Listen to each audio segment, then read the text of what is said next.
Assalamualaikum warahmatullahi wabarakatuh. Halo semuanya, perkenalkan nama saya Abdullah Gumson Junior dari Prodi Komunikasi Penyiaran Islam semester 3. Pada kesempatan kali ini saya akan menjelaskan tentang perubahan peta industri media di Indonesia. Topik ini sangat menarik dikarenakan media bukan hanya sekedar sarana hiburan atau penyampaian informasi, tetapi media juga punya peran besar dalam membentuk opini, mempengaruhi politik, bahkan menentukan arah demokrasi. Dari beberapa referensi yang sudah kita baca, terlihat bahwa peta industri media di Indonesia mengalami perubahan yang sangat signifikan dari masa ke masa. Bagian yang pertama yaitu kondisi media di masa Orde Baru. Kalau kita mundur ke era Orde Baru sekitaran tahun 70-an hingga tahun 89, media di Indonesia berada dalam kondisi yang sangat terbatas. Yang pertama yaitu karena stasiun televisi waktu itu hanya ada TVRI dan beberapa TV swasta yang jumlahnya masih sedikit. Yang kedua yaitu surat kabar dan majalah juga banyak yang harus tunduk pada aturan ketat dari pemerintah. Nah, yang ketiga yaitu kebebasan pers hampir tidak ada, karena setiap media diawasi melalui mekanisme izin terbit yang disebut SIUPP. Kalau isi pemberitahuannya dianggap tidak sesuai dengan kepentingan pemerintah, maka izinnya akan dicabut. Jadi bisa kita simpulkan bahwa peta media pada waktu itu sederhana tetapi sangat dikontrol pemerintah. Informasi yang beredar juga bersifat lebih satu arah dan cenderung propaganda. Nah, bagian yang kedua yaitu perubahan setelah reformasi, yaitu tepatnya pada tahun 1998. Situasi berubah drastis setelah reformasi pada tahun 98. Jatuhnya Orde Baru membuka jalan bagi kebebasan pers. Banyak media baru bermunculan, stasiun televisi swasta, radio independen, surat kabar, dan majalah yang lebih beragam. Pada awal tahun 2000-an, jumlah media berkembang pesat. Masyarakat punya banyak pilihan sumber informasi.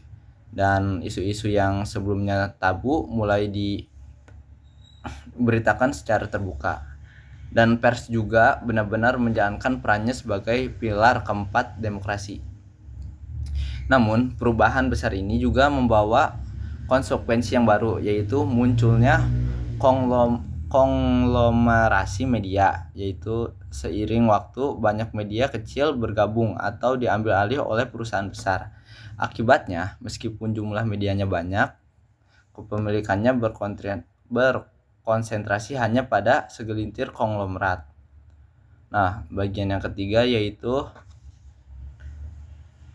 konsentrasi kepemilikan media dan politik. Nah, disinilah kita mulai melihat fenomena menarik. Beberapa konglomerat media bukan hanya berbisnis tapi juga aktif di politik. Seperti Surya Paloh, pemilik Media Group, juga merupakan pendiri Partai Nasdem. Terus ada Heri Tanoeso Dibjo, pemilik MNC Group, pendiri Partai Perindo, dan Abu Rizal Bakri yang dulu memiliki kepentingan di TV One dan Antv, juga merupakan politisi Partai Golkar. Afiliasi politik ini membuat media tidak sepenuhnya netral. Konten berita seringkali diarahkan untuk mendukung kepentingan pemiliknya. Media menjadi alat politik, bukan sekedar sumber informasi.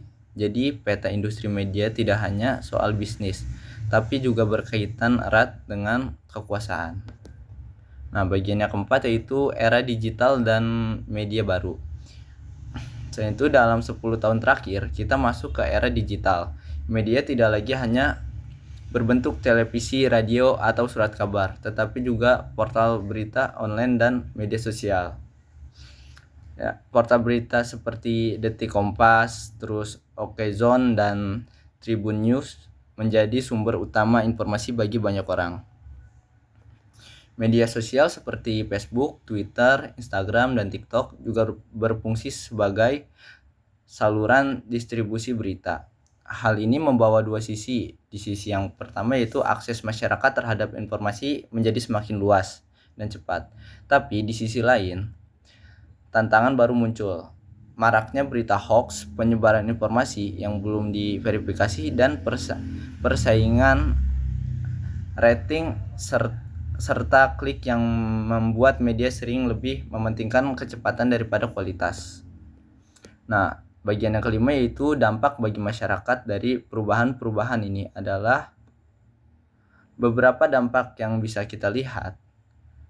Yang pertama yaitu keragaman media meningkat, tapi kepemilikannya semakin terkonsentrasi, jadi meskipun jumlah media terlihat banyak, perspektif yang ditawarkan bisa saja sama karena dikendalikan oleh kelompok yang sama. Nah, dampak yang kedua yaitu independensi media terancam, terutama ketika pemilik media juga berperan sebagai politisi. Pemberitahuan tidak bisa berpihak kepada kepentingan publik, melainkan pada kepentingan partai atau kelompok tertentu. Nah, dampak yang ketiga yaitu masyarakat semakin kritis karena punya banyak sumber informasi untuk dibandingkan, namun risiko terjebak pada informasi yang bias atau hoax juga lebih besar. Nah, yang kedua itu tentang tantangan dan harapan. Tantangan terbesar kita sekarang adalah bagaimana memastikan media tetap menjalankan fungsi sebagai pengawal demokrasi. Regulasi yang jelas dan independen dibutuhkan untuk mencegah monopoli dan penyalahgunaan media untuk kepentingan politik. Selain itu, literasi media bagi masyarakat juga sangat penting. Dengan literasi, masyarakat bisa lebih kritis dan menyaring informasi. Tidak mudah terpengaruh oleh berita yang bias dan tetap bisa mendapatkan informasi yang objektif. Jadi teman-teman, hanya itu yang bisa saya sampaikan. Peta industri media di Indonesia sudah berubah sangat banyak dari era Orde Baru yang penuh kontrol ke era reformasi yang lebih bebas, lalu masuk lagi ke era digital yang serba cepat. Namun di balik kebebasan itu ada tantangan besar berupa konglomerasi dan afiliasi politik. Nah, tugas kita sebagai masyarakat adalah tetap kritis dan mendorong agar media benar-benar berpihak pada kepentingan publik, bukan sekedar alat bisnis atau politik. Mungkin sekian penjelasan dari saya mengenai perubahan peta industri media di Indonesia. Kalau ada yang tidak mengerti dengan ucapan saya mohon maaf, karena ya mungkin seperti ini cara pengucapan saya. Jadi terima kasih atas waktunya. Assalamualaikum warahmatullahi wabarakatuh.